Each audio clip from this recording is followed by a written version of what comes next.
यीशु के नाम में सबको शालोम। अच्छे लोगों के जीवन में ही कष्ट क्यों आते हैं, या अच्छे व्यक्ति के जीवन में कष्ट क्यों आता है? ये संदेश मुझे आवश्यक है, कहने वाले हाथ दिखाएंगे। राइट, ये संदेश मुझसे संबंधित है, कहने वाले हैं तो एक बार अपने हाथ दिखाएंगे। बहुत से समय में, बहुत से संदर्भों में आपके मन में क्या प्रश्न उठता है जानते हैं? मेरे जीवन में ही क्यों है ये कष्ट प्रभु? मेरे जीवन में क्यों ये कष्ट है? मुझे ही ये बीमारी क्यों हुई? मेरे पास ही नौकरी क्यों नहीं है? क्यों मुझे ही ऐसा पति मिला? मुझे ही क्यों ऐसी पत्नी मिली? मुझसे ही क्यों ऐसा पुत्र जन्म लिया? जन्म ली भी तो ऐसी बेटी जन्म ली। मेरे जीवन में ही क्यों इतनी समस्याएं हैं? ऐसा प्रश्न सहज रूप से, सामान्य रूप से करते हैं। ये प्रश्न मैंने भी किया, कहने वाला अपना हाथ दिखाएंगे। मेरे जीवन में ही क्यों ये कष्ट है? मुझे ही क्यों ये समस्याएं हैं? ये दुख क्यों है? मेरे जीवन में ही ये चिंता क्यों है? वेदना क्यों है? ऐसा प्रश्न सामान्यतः जब हम करते हैं, इनडायरेक्ट आप क्या कह रहे हैं जानते हैं? आप बहुत अच्छे व्यक्ति हैं, आप बहुत अच्छी स्त्री हैं। वास्तव में ऐसे कष्ट आपके जीवन में नहीं आना था। जो कष्ट नहीं आना था आपके जीवन में आ गए हैं, इस तरह आप सोच रहे हैं। तो फिर इस समय मैं आपसे एक प्रश्न करना चाहता हूं, क्योंकि कुछ समय पहले ये संदेश मुझसे संबंधित है, कहने वाले हाथ दिखाओ कहने से लगभग सबने हाथ दिखाया। प्रश्न है, सच कहिए, आप बिल्कुल सच कहिए, सच कहिए, क्या हम अच्छे लोग हैं? अभी मैं सीधे प्रश्न कर रहा हूं, क्या हम सच में अच्छे हैं, अच्छे लोग हैं? मनुष्यों के बीच, मनुष्यों के सामने आप अच्छे दिखाई दे सकते हैं, आप अच्छी स्त्री दिखाई दे सकते हैं, आप अच्छे स्त्री पुरुष कहलाने के लिए आप बहुत कुछ कर सकते हैं। आपके आसपास के लोगों को प्रभावित करने के लिए आप बहुत सी कोशिशें कर सकते हैं, लेकिन बाइबल बताती है हमारे धर्म के काम परमेश्वर की दृष्टि में मैले और चिथड़े कपड़ों के समान हैं। तो वास्तव में हम अच्छे लोग नहीं हैं प्रियो। हम में वास्तव में कोई भी अच्छाई नहीं है। हम अच्छे लोग हैं, हम सोच रहे हैं, लेकिन हम धर्मी लोग हैं, हम सोच रहे हैं, लेकिन ये हमारा भ्रम है। प्रियो, एक दिन एक बहन डॉक्टर के पास गई। डॉक्टर के पास जाकर, डॉक्टर साहब, मेरी एक समस्या है जी। वो क्या है कि दर्पण के आगे जब मैं अपनी सुंदरता को देखती हूं तो मैं देखते ही रह जाती हूं। क्या कह रही है? वो जब अपनी खूबसूरती को दर्पण में देखती है तो दर्पण के आगे वैसे ही देखते ही रह जाती है। उतना ही नहीं, कई बार जाकर फिर से दर्पण के पास जाती हूं और अपने चेहरे को देखती रहती हूं। इस समस्या को क्या कहते हैं, इस तरह पूछी। तब डॉक्टर साहब ने कहा, ये तुम्हारा भ्रम है। इस तरह कहा। क्या कह रहा है तुम्हारा? यानी क्या अर्थ है बताइए? वो उतनी कोई सुंदर, ओहो, आपको अच्छे से समझ में आ गया। वो कोई उतनी खूबसूरत नहीं थी, लेकिन दर्पण में बार बार दिखती थी। कारण क्या है कि वो भ्रम में थी। हम में से बहुत से लोग भ्रम में जी रहे हैं कि मैं धर्मी व्यक्ति हूं, मैं बहुत अच्छा हूं, मैं कोई गलती नहीं किया, किसी के साथ अन्याय नहीं किया, मुझ में कोई अधर्म नहीं है, अन्याय नहीं है, अधर्म नहीं है। ऐसे भ्रम में हम जी रहे हैं। सबसे पहले उस भ्रम में से बाहर निकलना है। मैं पूछता हूं प्रभु के पास आकर पूरे मन से, प्रभु मुझे क्षमा कर पिता, मुझ में कोई अच्छाई नहीं है, पिता मुझे क्षमा कर। इस तरह प्रार्थना करके कितना समय हो गया? प्रिय भाइयों और बहनों, मैं जब भी प्रार्थना करता हूं, हर बार जो सच्चाई मुझे समझ में आती है वो क्या है जानते हैं? मैं बिल्कुल भी अच्छा व्यक्ति नहीं हूं। प्रार्थना करते समय हर बार प्रभु के सम्मुख मान लेता हूं, प्रभु मुझ में कोई अच्छाई नहीं है, मुझ में कोई धार्मिकता नहीं है, मुझ में कोई भी खराई नहीं है, प्रभु मैं अच्छा व्यक्ति नहीं हूं। इस तरह निश्चय हर दिन मेरे प्रभु के सम्मुख मान लेता हूं। कारण क्या है कि कोई भी धर्मी नहीं है, एक भी नहीं है। यदि है सोचेंगे तो वो केवल भ्रम है। सतीश कुमार धर्मी नहीं है, इस संदेश को सुनने वालों में कोई धर्मी नहीं है, लेकिन ऐसे हमें धर्मी बनाना है सोचकर हमारे प्रभु यीशु मसीह स्वर्ग को छोड़कर इस धरती में आए, अपने बहुमूल्य लहू से हमें धोकर शुद्ध किया। हम धर्मी हैं क्या? नहीं है, लेकिन प्रभु ने हमें धर्मी बना दिया। हमें धर्मी बना दिया, यह उनका अनुग्रह है। प्रियो, कांच का गिलास देखने में पारदर्शी दिखाई देता है। उसमें यदि आप कोई लाल सा द्रव्य पदार्थ डालेंगे तो कैसा दिखाई देगा बताइए? लाल सा दिखाई देगा, सही है ना? अभी सामने क्या दिखाई दे रहा है? प्लेन गिलास दिखाई नहीं दे रहा है, लाल सा गिलास दिखाई दे रहा है। या फिर मैं प्लेन गिलास पहना हूं इसलिए सब प्लेन दिखाई दे रहा है। और यदि लाल गिलास पहनूंगा तो मेरे सामने सब कैसा दिखाई देगा? लाल दिखाई देगा। प्रिय भाइयों और बहनों, परमेश्वर मुझको और आपको जब भी देखता है, यीशु मसीह के लहू में होकर देखता है। कैसा देखता है? यीशु मसीह हमें अपने लहू से ढांपा है, अपने लहू से धो दिया है। आपको याद है, मिस्र में हर घर में मृत्यु होने वाली थी। उनके किए गए पापमय कामों के कारण परमेश्वर दंड देने जा रहे थे, लेकिन जिस घर के चौखट पर लहू लगा रहेगा, उस घर में मृत्यु दूत प्रवेश नहीं कर पाएगा। लहू को देखकर मृत्यु दूत आगे बढ़ जाएगा। लहू को देखकर परमेश्वर का दंड हमें छोड़कर आगे बढ़ जाएगा।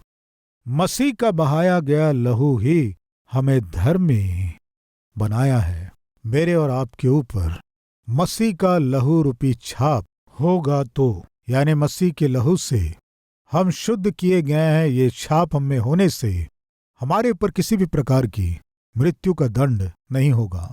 परमेश्वर हमें धर्मी बनाया है, धार्मिकता का जीवन दिया है, ताकि धार्मिकता से हम जिएं। इसलिए धर्मी होकर जिएंगे। इसलिए प्रियो, हम धार्मिकता के साथ और खराई के साथ और आत्मिकता के साथ और परमेश्वर के बहुत निकट पवित्र जीवन जी सके, ऐसे कुछ उपकरण हैं। वे उपकरण क्या है मैं बताता हूं। पहले एक प्रश्न, कष्टों में से, दुख मुसीबतों में से गुजरते समय हम बहुत भक्ति में रहते हैं क्या?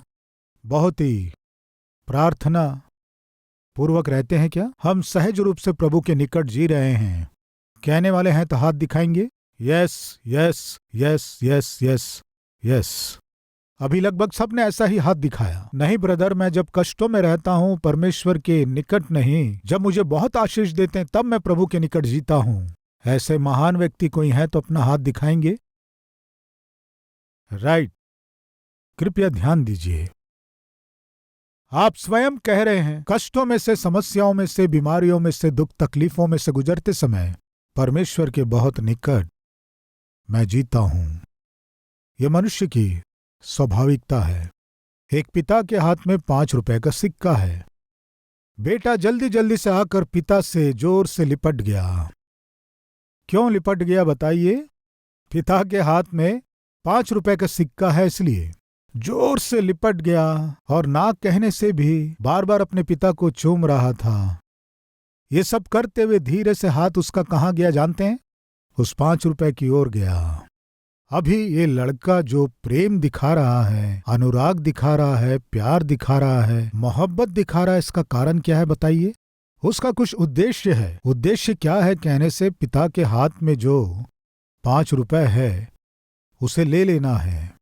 इस 5 रुपए को पाने की प्रक्रिया में वो अपने पिता को अपने गले से लगा रहा है, पिता से बहुत सी बातें कर रहा है। धीरे से उसका हाथ वहां जा रहा है। धीरे से पिता के हाथ में जो 5 रुपए है उसे इस तरह से पिता के मुट्ठी को खोलने की कोशिश कर रहा है। पिता उसे बंद कर रहा है, फिर वो खोल रहा है। वो लड़का पिता को क्यों चूम रहा था, गले से क्यों लगा लिया था, पिता जानता था। कुछ देर होने के बाद पिता का प्रेम क्या करता है, जाने दो, बच्चा है, ये सोचकर 5 रुपए दे देता है। पिता उसे 5 रुपए दे देने के बाद, हेलो, वो लड़का क्या करेगा बताइए? पिता की गोद में बैठा रहेगा क्या? नहीं बैठेगा। उसे जो चाहिए था मिल गया, इसलिए वो क्या करेगा? धीरे से पिता की गोद में से निकल जाएगा। ये सामान्य बात है। इसे क्या कहते हैं? चाइल्डिशनेस कहते हैं, छोटे बच्चों का स्वभाव। प्रिय भाइयों और बहनों, आप मानिए या ना मानिए, हम सामान्यतः जब कष्टों में से गुजरते हैं, परीक्षाओं में से जब गुजरते हैं, खतरों में से जब गुजरते हैं, बीमारियों में से जब गुजरते हैं, आर्थिक समस्याओं में से, दुख तकलीफों में से जब गुजरते हैं, कुछ ना कुछ हमारा हृदय परमेश्वर की ओर फिरता है। आशा से परमेश्वर की ओर देखते हैं, आशा के साथ प्रभु के पास आते हैं, आशा के साथ प्रभु के सम्मुख प्रार्थना करते हैं, क्योंकि हमारी समस्याएं हमें उतने आसानी से नहीं छोड़ेंगे। ऐसे लगने से हमारा एक ही एक आधार क्या है जानते हैं? परमेश्वर और उनकी सहायता। उनके छुड़ाने के अलावा, उनके बचाने के अलावा, उनके तरस खाने के अलावा मेरे जीवन की समस्या मुझे नहीं छोड़ेगी। ऐसी भावना जब आप में आ जाती है तब आप अधिक भक्ति दिखाते हैं। बचपन में स्कूल जाते समय, एग्जाम के समय मैं बहुत भक्ति करता था, बहुत प्रार्थना करता था। एग्जाम खत्म होने के बाद बाइबल नहीं छूता था, प्रार्थना नहीं करता था, क्योंकि मेरी आवश्यकता पूरी हो गई ना। आज हमारे बीच ऐसे लोग नहीं हैं, कहेंगे क्या?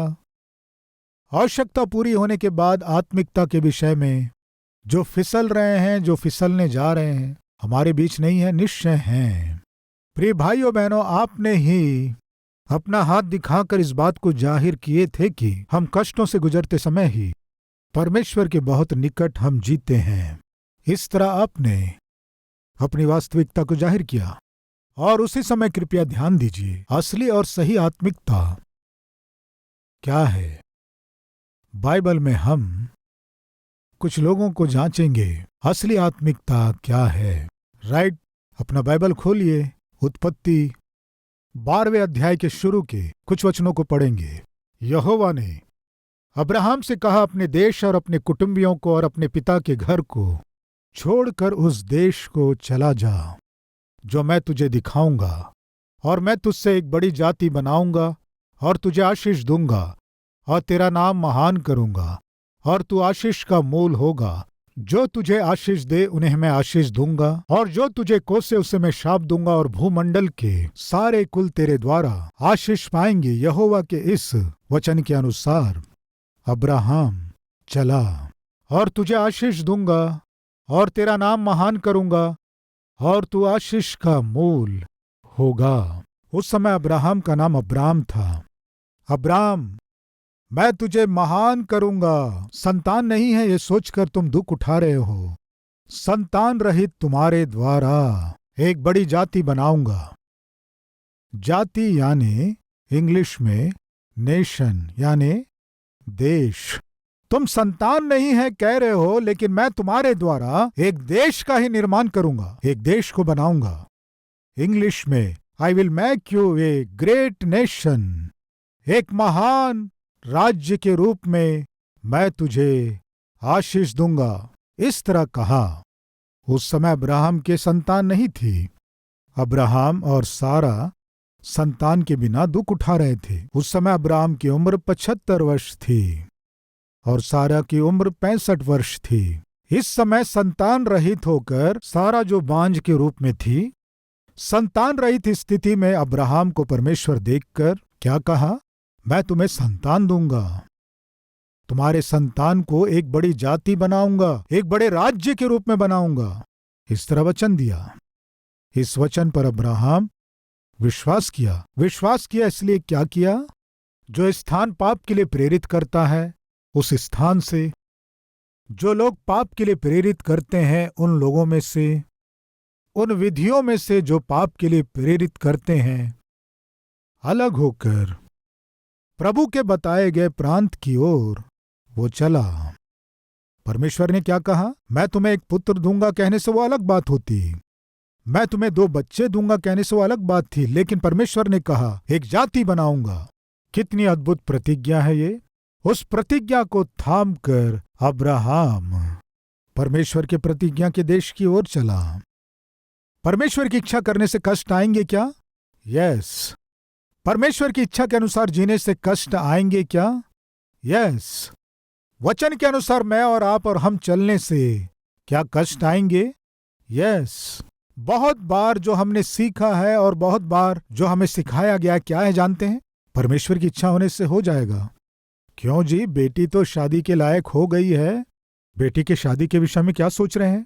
परमेश्वर की इच्छा होने से एक अच्छा रिश्ता मिलेगा। परमेश्वर की इच्छा होने से शादी हो जाएगी। परमेश्वर की इच्छा होने से वो एक नौकरी देगा। परमेश्वर की इच्छा होने से परमेश्वर एक घर देगा। परमेश्वर की इच्छा होने से।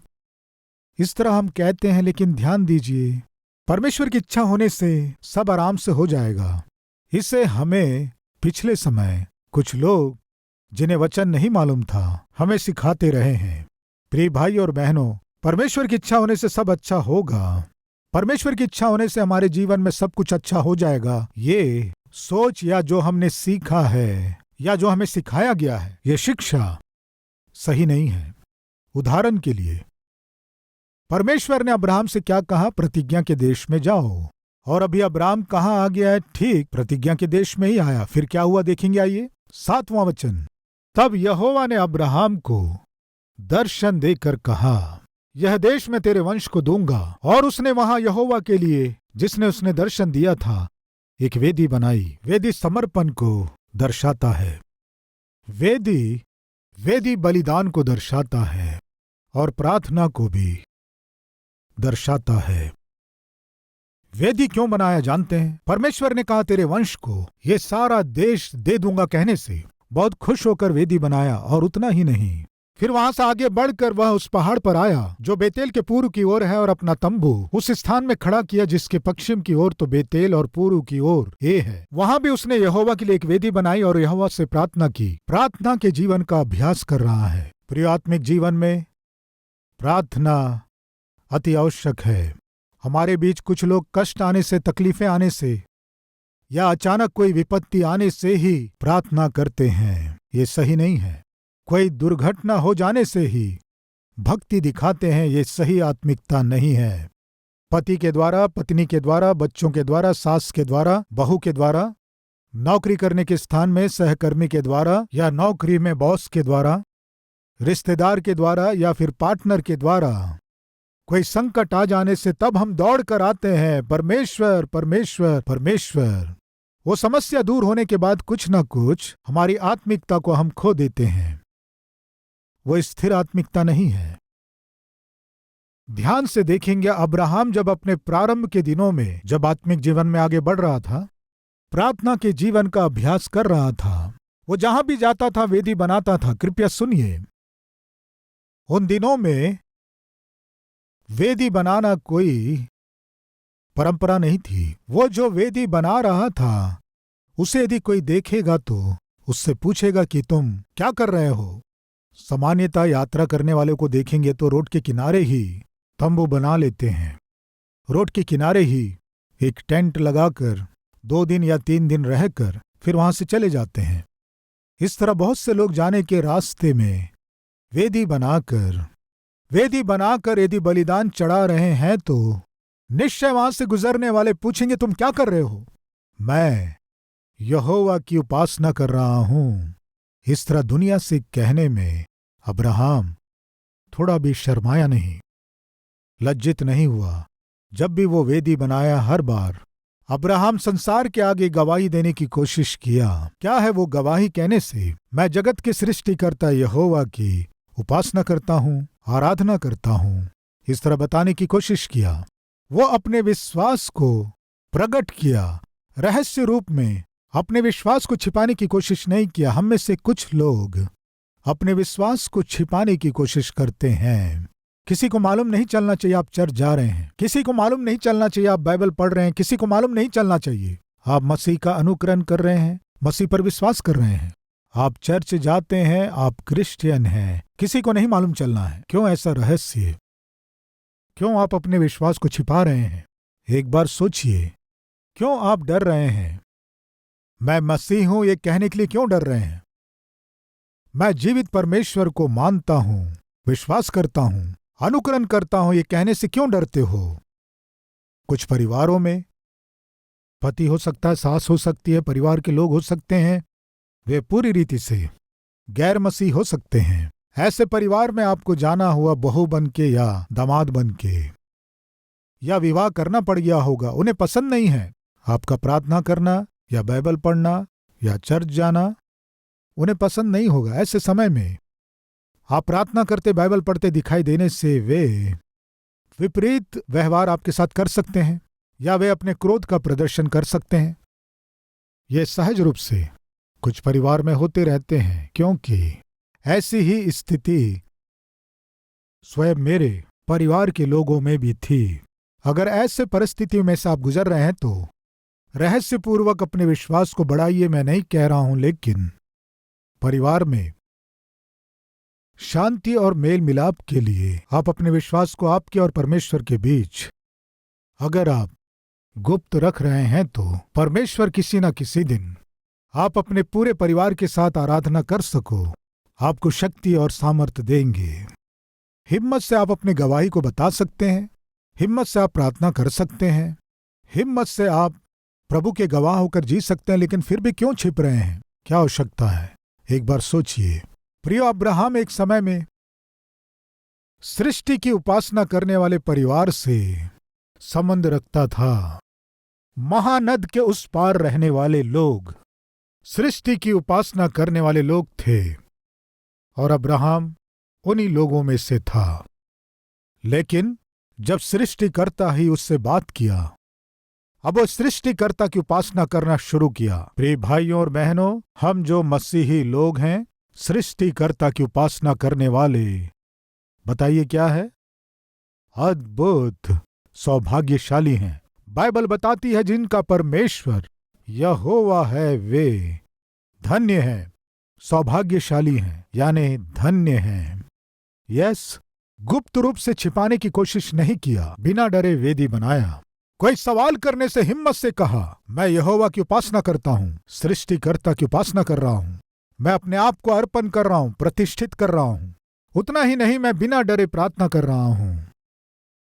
वेदी बनाना, उसके बाद क्या है देखिए, यहोवा से उसने प्रार्थना किया, अपने आप को अर्पण करने का और अपने आप को प्रभु को सौंपने का और प्रार्थना करने का सूचक है ये वेदी।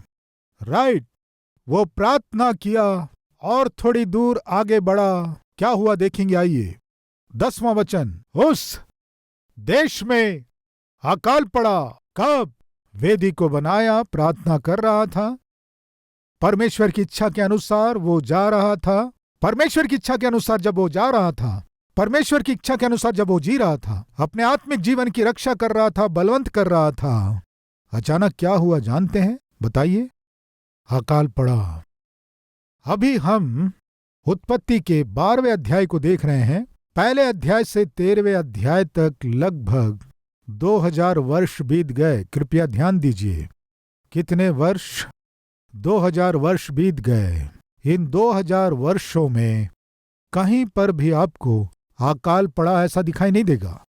चाहिए तो पढ़िए उत्पत्ति की पुस्तक 1, 2, 3, 4, 5, 6, 7, 8, 9, 10, 11 अध्याय के 2000 वर्ष के इतिहास में कहीं भी अकाल पड़ा आपको दिखाई नहीं देगा।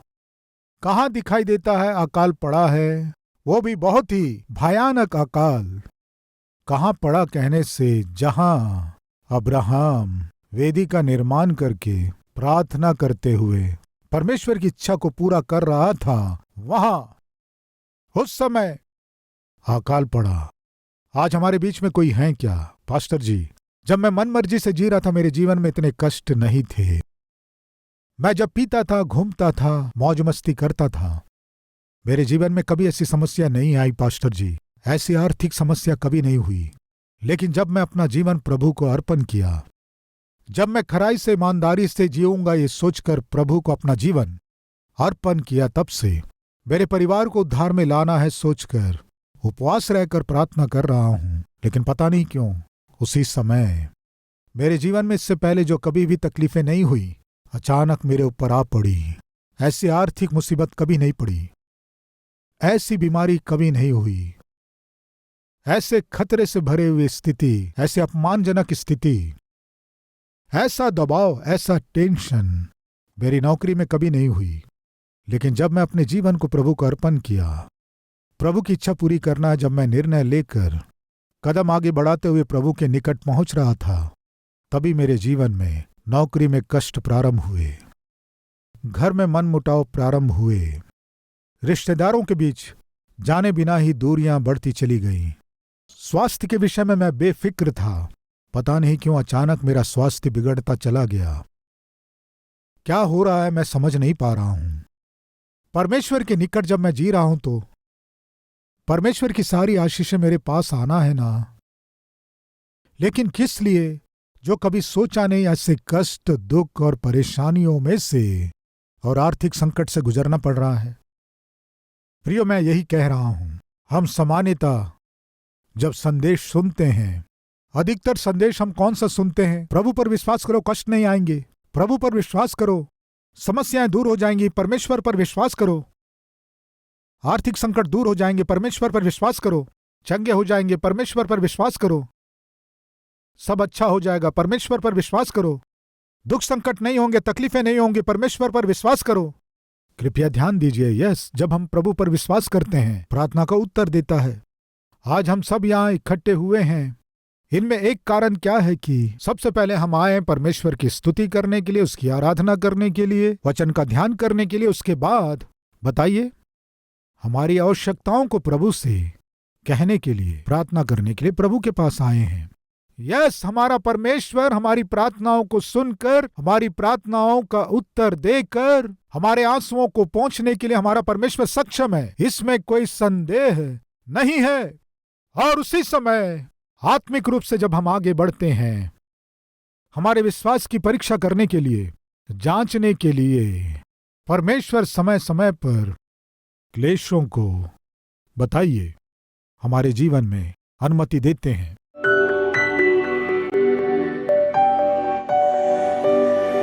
पवित्र परमेश्वर पिता, अच्छे लोगों के जीवन में ही कष्ट क्यों आते हैं? ऐसा प्रश्न करने वाले झुंड के लोग हम नहीं हैं। पिता, हम में कोई अच्छाई नहीं है। पिता, हमारे अंदर खराई नहीं है। पिता, आपको खुश करने का जीवन हम में नहीं है। किसी न किसी विषय में, किसी एक स्थान में हम भटकते रहते हैं, गलतियां करते रहते हैं, दुखी होते रहते हैं, क्षमा मांगते रहते हैं। हमें क्षमा कर पिता। जो विश्वास परखा गया ना हो, वो किसी काम का नहीं। परखे गए बिना हम उपयोगी नहीं होंगे। यदि आप हमें परख रहे हैं तो आप हमें उपयोगी पात्र बनाने की आशा कर रहे हैं। बहुतों के लिए आशीष का कारण आप हमें बनाना चाहते हैं। हर एक परीक्षाओं में जयवंत हो सके अनुग्रह कर पिता। मुझ पर अनुग्रह कर। अब से लेकर जानबूझकर जो गलतियां हम कर रहे हैं, उन सभी को हम छोड़कर अब से पिता खराई से जी सकें। अनुग्रह कीजिए। आपके नाम की महिमा लीजिए। आपको ही महिमा, आदर, सम्मान युग युग तक मिलने पाए।